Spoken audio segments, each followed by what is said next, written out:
I always thought Clara was the kind of woman who'd stay by my side through anything. 16 years of marriage, 2 kids, a house with a creaky porch swing we'd sit on every summer evening. She was my anchor. I'm Daniel, a 42-year-old mechanic with grease-stained hands and a heart that used to beat steady for her. She worked as a nurse, pulling long shifts at the hospital, always coming home with stories about patients and their quirks. I'd listen, nodding over my coffee, proud of her compassion. We weren't perfect, but we were solid. Or so I thought. It started with little things I didn't catch at first. She'd linger in the bathroom longer after her shifts, the shower running for what felt like hours. Her phone, once left carelessly on the counter, started staying glued to her hip. I'd ask about her day, and she'd give me half answers, her eyes darting away like she was hiding something. I chalked it up to stress. Hospitals are brutal, right? But then there was the day I found the receipt, tucked in her scrubs pocket, crumpled like she'd meant to toss it. $87.42 at a boutique downtown. Clara didn't shop at places like that. She was practical, jeans and sneakers, not lace or silk. I didn't confront her. Not yet. I held that receipt in my calloused fingers, staring at it like it was a riddle I couldn't solve. The next week, she said she had a double shift. I kissed her goodbye, watched her drive off in her beat-up Toyota, and something gnawed at me. Call it instinct. I dropped the kids at my sister's, grabbed my truck keys and followed her. She didn't go to the hospital. She turned left on Maple, parked outside a brick townhouse I'd never seen before. My chest tightened as she stepped out, her hair loose, not in the usual messy bun, and walked inside like she owned the place. I sat there, engine idling, hands gripping the wheel. A man answered the door. Tall, broad-shouldered, with a beard trimmed too neat for my liking. He wasn't a stranger to her, her smile said that much. They disappeared inside, and I waited. Hours ticked by, the sun dipping low, painting the street orange. When she finally came out, her lips were swollen, her blouse untucked. She drove off, and I stayed, staring at that house, my mind racing. Who was he? How long had this been going on? My wife, Clara, wasn't mine anymore. The next few days, I turned into a ghost in my own life. I'd fix engines at the shop, my hands moving on autopilot, while my brain replayed that scene. Clara stepping into that townhouse, her laugh echoing in my skull. I didn't sleep.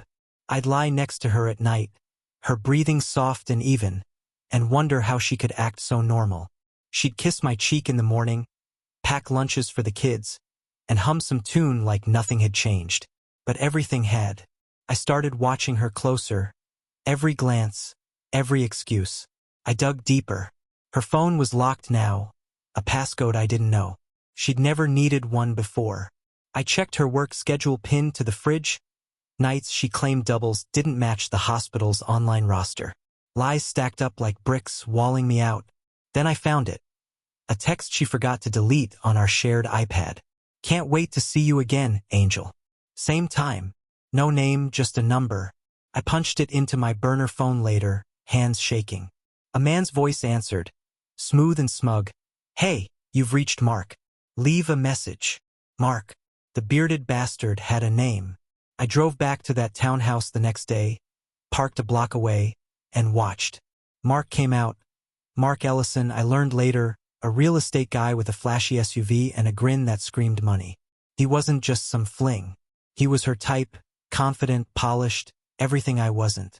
I sat there, stewing, imagining her with him, her hands on him, her voice whispering things she hadn't said to me in years. The betrayal wasn't just physical. It was personal, unusual. She'd picked someone real, someone I could name, someone I could hate. That night, I tested her. How was work? I asked, casual as I could muster. She smiled, stirring pasta. Busy. You know how it is. I nodded, swallowing the bile in my throat. She didn't know I knew. Not yet.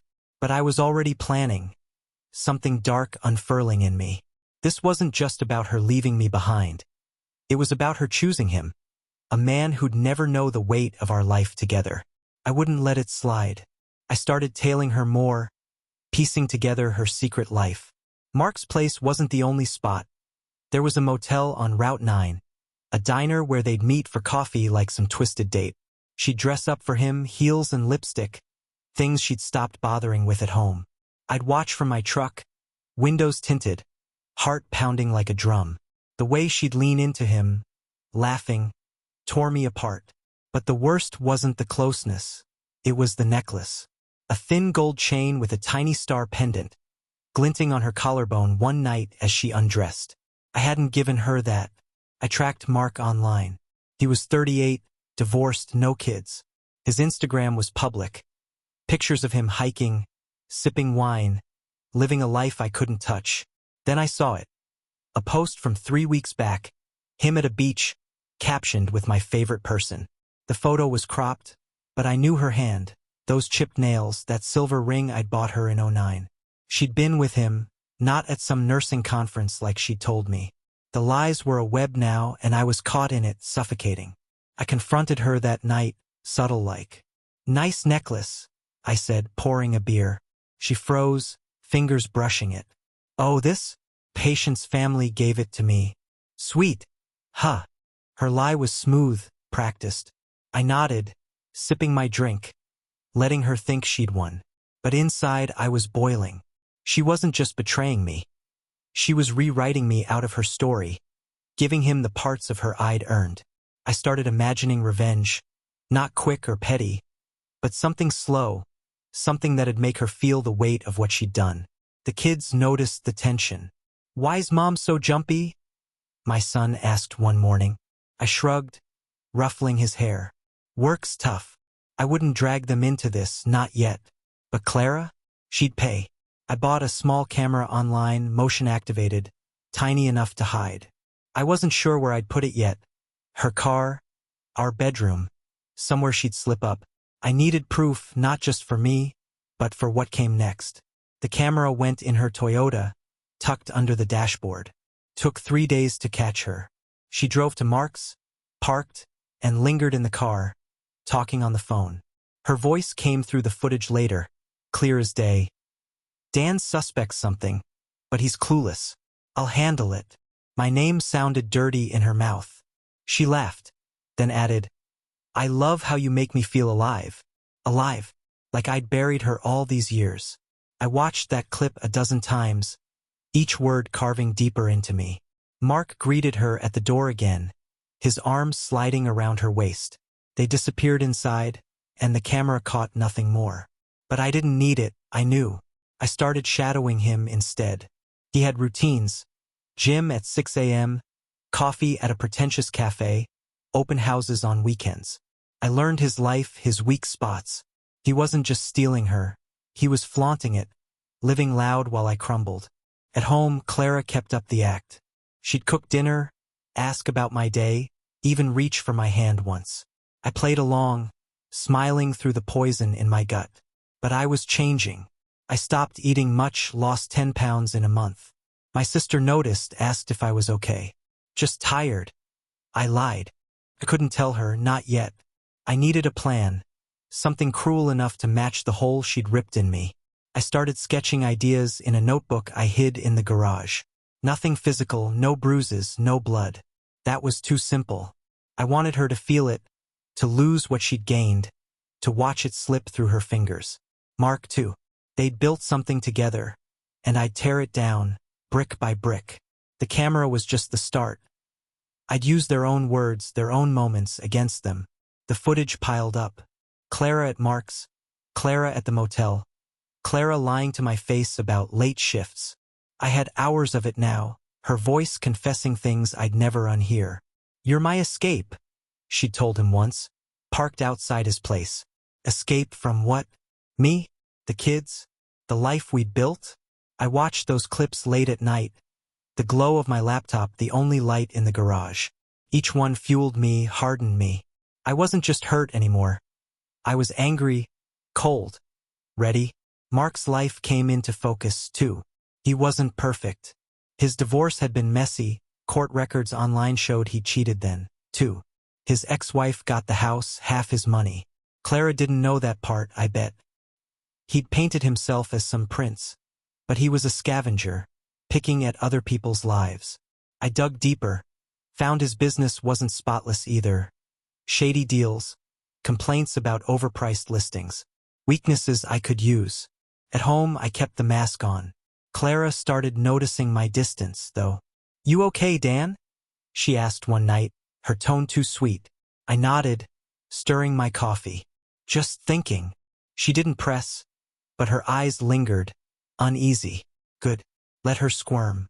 I'd stopped touching her, stopped caring about her little gestures. She'd lost that right. The kids were my focus now, keeping them steady while I planned. Revenge took shape in my head. It wouldn't be loud or fast. I'd expose them, but not to the world, not yet. I'd start small, personal. I ordered a second burner phone, anonymous, and tested it with a text to Mark. "She's not who you think." No reply, but I knew he'd seen it. Seed planted. Next, I'd make Clara doubt him, too. I'd unravel their little fantasy, let them turn on each other. Then, when they were broken, I'd finish it. Something so cruel they'd never recover. Clara started acting jittery after that first text to Mark. I'd watch her from the corner of my eye, pretending to read the paper while she checked her phone more than usual.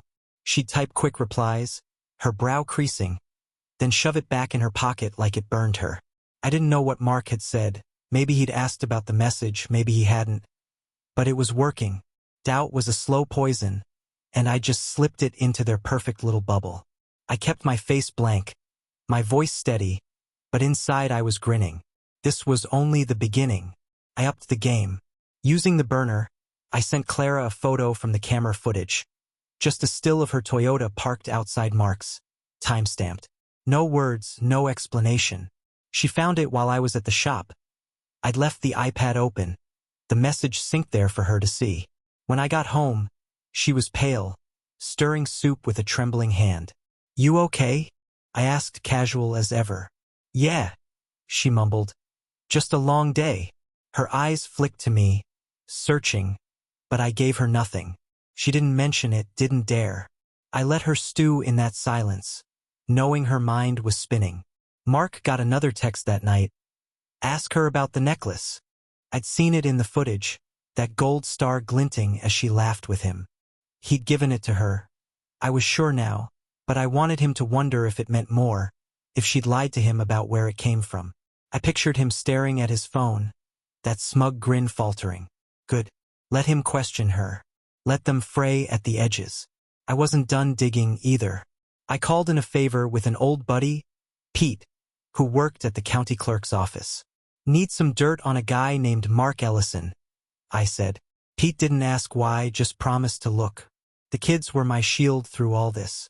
Clara couldn't push me too hard without risking their routine. I'd take them to school, help with homework, keep things normal. But she was slipping, snapping at them over little things, her patience thin. "Mom's weird lately," my daughter said one night, brushing her doll's hair. "She's just tired." I lied, tucking her in. I hated that they saw it, but it fueled me. Clara didn't deserve their trust anymore.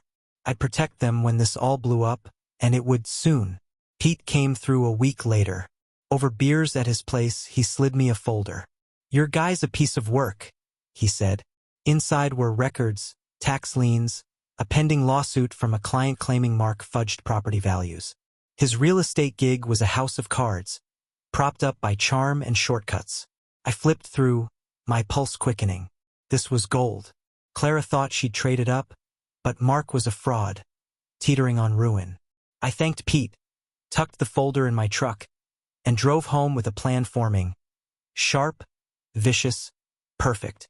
I started leaving hints for Clara, subtle enough to keep her guessing. A printout of Mark's company logo accidentally fell out of my work bag one night. She saw it, froze, then asked, "What's this?" I shrugged. "Something from a customer." "Why?" Her mouth opened, then closed, and she turned away. Another day, I hummed a tune I'd heard her play in the car. One she'd picked up from him, I was sure. Her spoon clattered against her bowl, eyes wide. "Where'd you hear that?" she stammered. "Dunno," I said, smirking inside. She was unraveling, and I hadn't even shown my hand. Mark got more texts. How's business?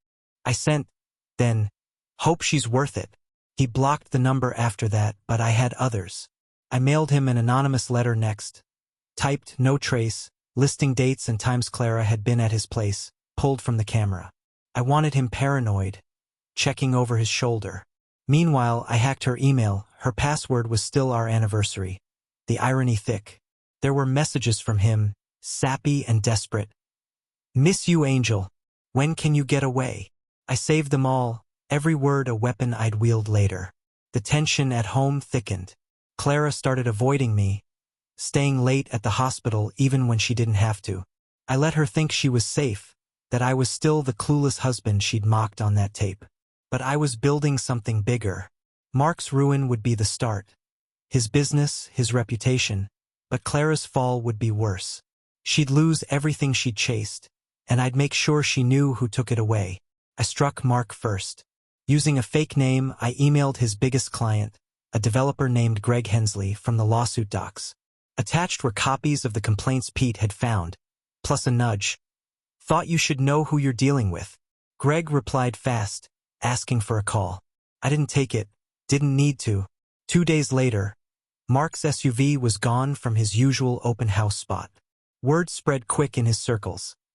I overheard a guy at the shop mention a shady realtor losing deals. I sipped my coffee, hiding a smile. His empire was cracking. Clara felt it, too. She came home one night, eyes red, and said, "Mark's stressed. Some work thing." She didn't know I'd caused it, but her slip, mentioning him to me, showed how rattled she was.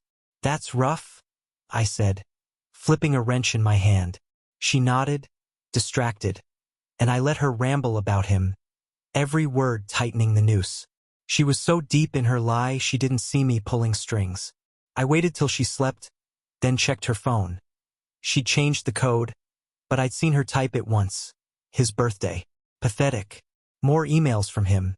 Panicked now. Clients are bailing. Need you, babe.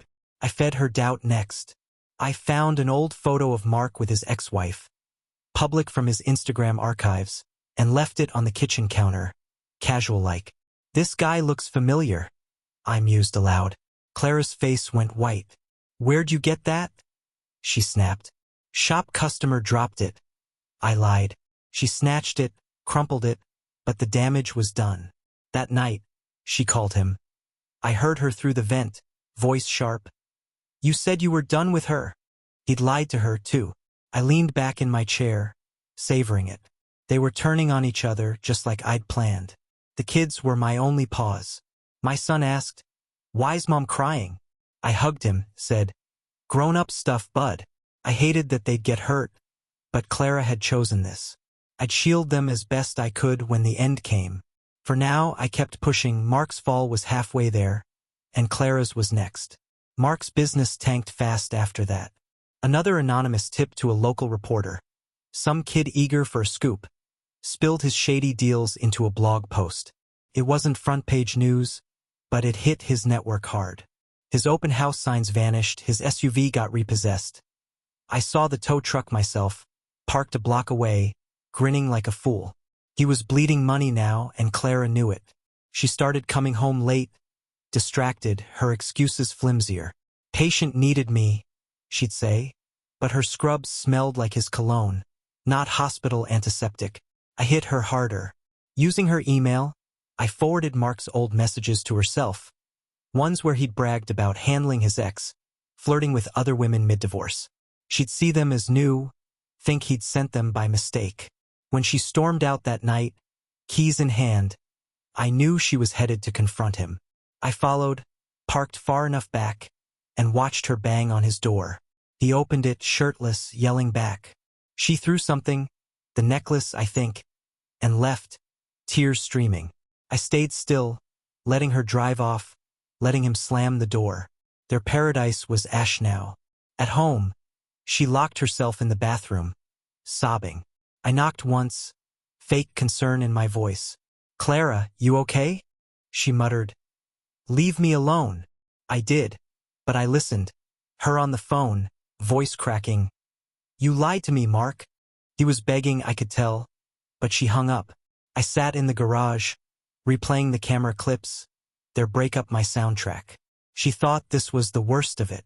She was wrong. I mailed Mark one last gift.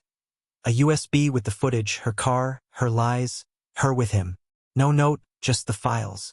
Let him watch it, let him know someone had seen it all. I pictured his face, that smugness gone, replaced by panic. Clara's turn was coming, and it'd be worse. Personal, public, permanent. Clara barely spoke to me for days after that fight. She moved through the house like a shadow, eyes sunken, her spark gone.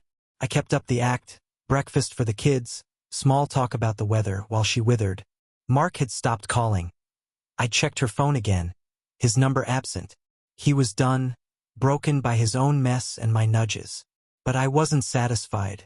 His ruin was sweet, but hers had to be deeper. She'd started this, betrayed me, mocked me. I wanted her to feel it in her bones.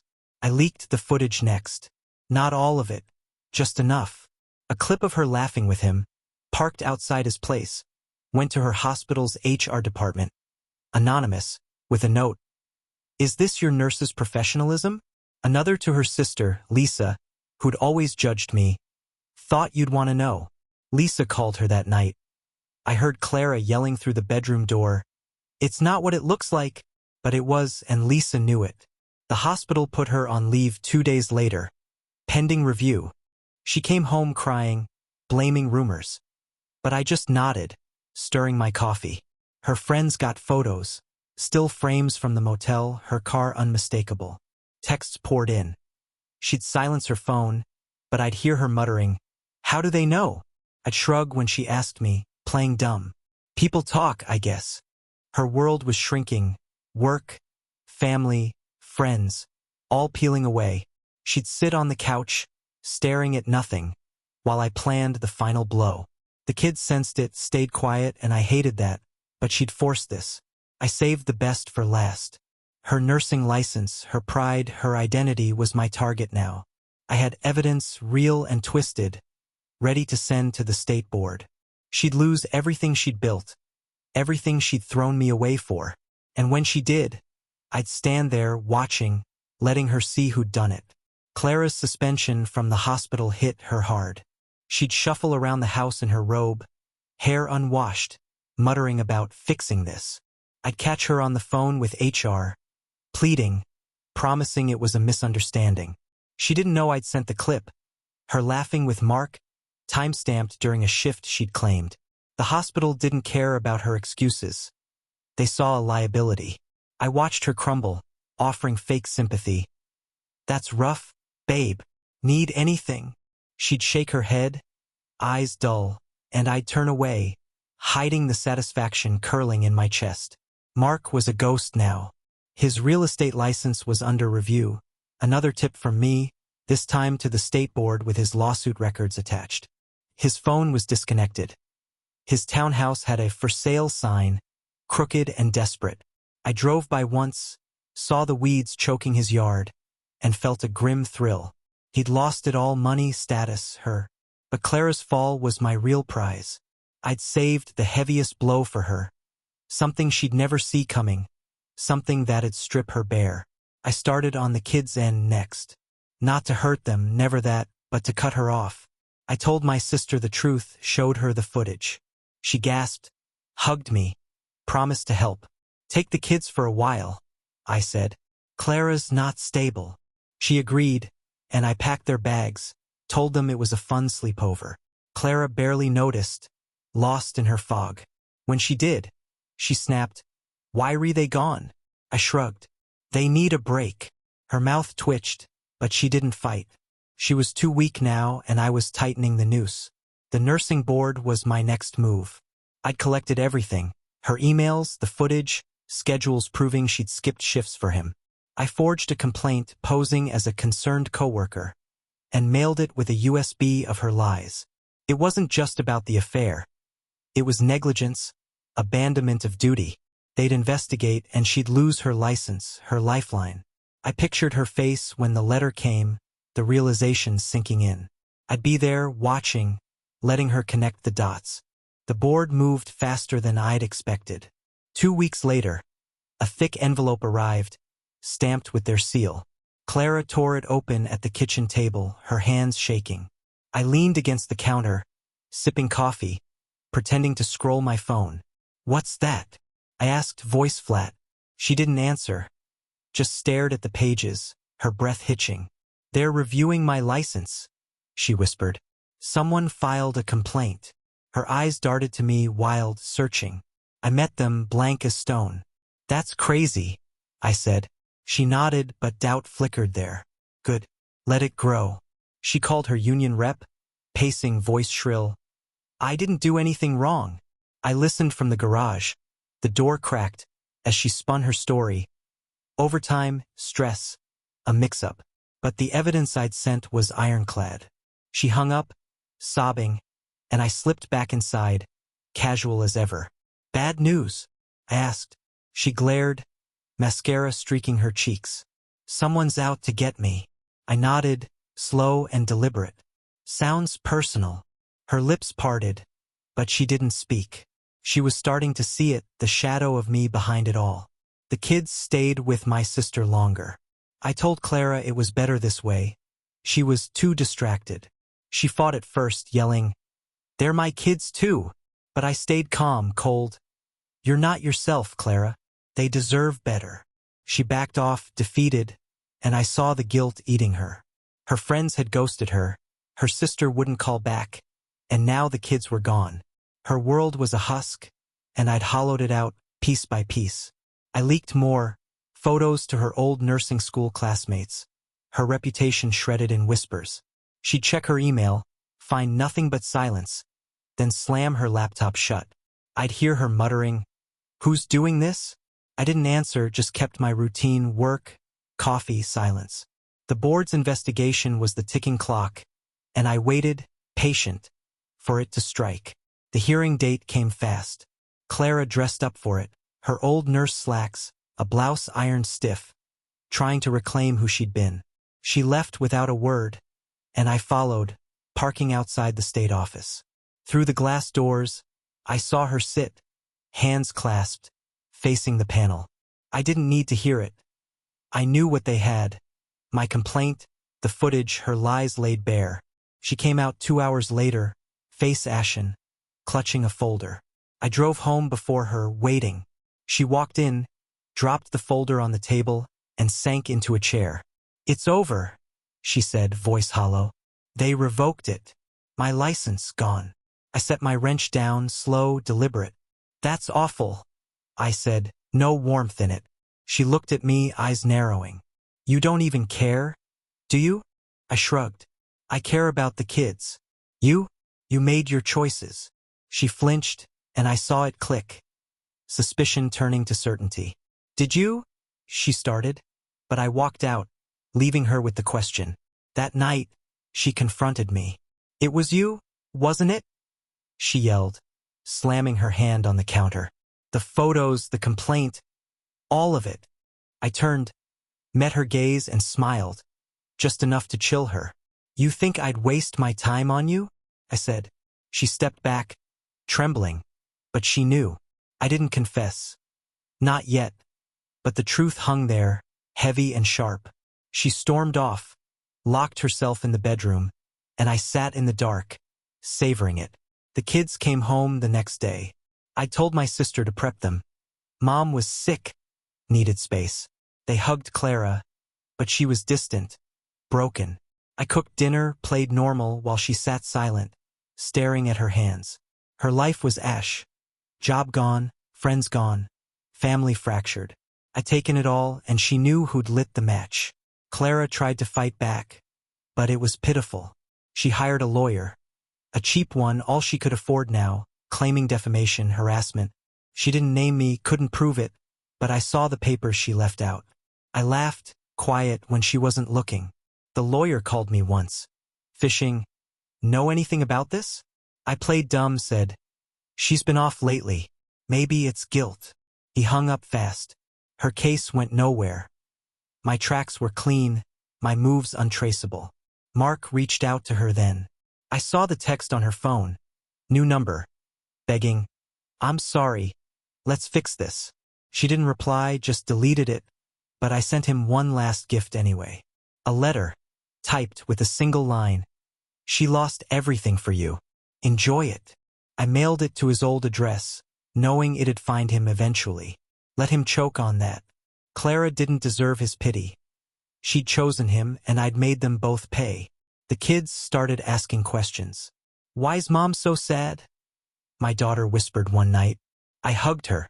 Said, sometimes people make mistakes, and it hurts. Clara overheard, flinched, but didn't speak. She was a shell now, jobless, friendless, clinging to scraps of dignity. I filed for divorce the next week, citing irreconcilable differences. She signed without a fight, hands shaking, and I got custody. She didn't contest it, couldn't, with no income, no stability. I moved out with the kids, left her the house. Empty, creaky, a reminder of what she'd trashed. She stayed there alone while I rebuilt. My revenge wasn't loud or messy. It was surgical, stripping her to nothing. She'd see me in every silence, every loss, knowing I'd orchestrated it all.